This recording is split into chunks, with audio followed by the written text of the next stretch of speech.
am na ñoo xam ne xamuñu njëriñu visite yi moo tax mën nañoo toog ñaari visite ñetti visite yoo xam ne dañ koy tëbal duñ dem def seen visite yi. am na ñoo xam ne nag moom duñ dem sax visite dañuy ëmb ba am doom benn visite la ñuy dem gën kaa bëri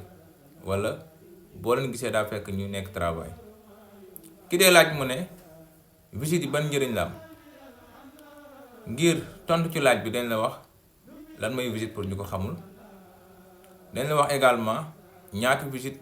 la jigéen ji war a def ci biir ëmb bi mais également dañ la wax visite yi yan njëriñ la am dañ la jox juróomi njëriñu visite yi. su fekkee gan nga ci kër gi mën nga seetlu la vidéo bi fas yéene yee képp ko yittewoo. bisimilah ñu tontu ci laaj bi. visite pour ñu ko xamul mooy ñëw gi way ëmb di ñëw ci kër docteur ngir indi carnet ngir faju ci biir ëmb. ñaata visite la jigéen ju wérul war a def ci biir ëmb bi. jigéen ju wérul war na def juróom-ñetti visite gën ngaa néew ci biir ëmb bi. bu fekkente ne juróom-ñetti visite yooyu yëpp mën na te amul doom mën nañ koo jox rendez-vous une semaine pour topp ëmb bi toppin bu jege xool bu baax ndaxte ëmb waxoon nañ leen ne 40 semaines la war a yem. lan mooy njëriñu visite yi njëriñ bi ci jiitu mooy xool wér-gu-yaramu ndey ji surveillance de la santé de la mère. xool wér-gu-yaramu ndey ji di ko saytu di xool tension bi su ñëwee di xool xorom bi di xool ndax ndey ji xiibonul di xool lépp loo xam ne surveillance la ci ndey ji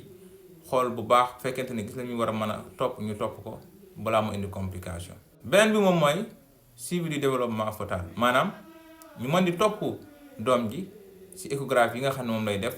xool ndax doom ji li mu tëddee baax na ndax doom ji mu ngi màggaay bu jaar yoon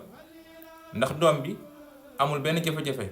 waaye benn jafe-jafe muy malformation wala doom ji di sonn ci biir mën ko teel a topp balaa moo indi complication. beneen bi moom mooy prévention et dépistage maanaam ndey ji war nañ ko di ko ñàkk-ñàkk yoo xam ne da koy aar ci feebar yu bari bokk na ci tétanos bi bokk na ci hépatite bi ñu ko war a ñàkk bokk na ci bu fekkente ne jox nañ ko ay per yoo xam ne da koy aar ci feebaru sibiru bi moom ak doomam. mais également doom ji bu juddoo bu fekkee ne l'indication se présente maanaam doom ji soxla nañu ñàkk ko ci visite lañ koy teel a programme. beneen bi moom mooy éducation et préparation de la mère maanaam ndey ji war nañ ko préparer yee ko ci ni mu war a ëmbee ñi mu war a moytu ñi war a gën a jëfandikoo ak bu amee doom nan la war a toppatoo doom ji ak doom ji yan heure la war a lekk ak yan heure la war a naan ak kañ la war a commencer naan yooyu yëpp ci biir ëmb lañ koy préparer ko aussi ci bu amee doom nan la mën a def ba moytu teel a jëlaat ëmb ngir moytu ndef. bi ci mujj mooy éviter les risques de la mortalité maternelle et infantile maanaam moytu ndeeteel gu jëm ci ndey ak gu jëm ci doom ndaxte ku ne xam na ne koo xam ne dafa ëmbee këram bu amee doom këram ngir mu am chance mucc mook doomam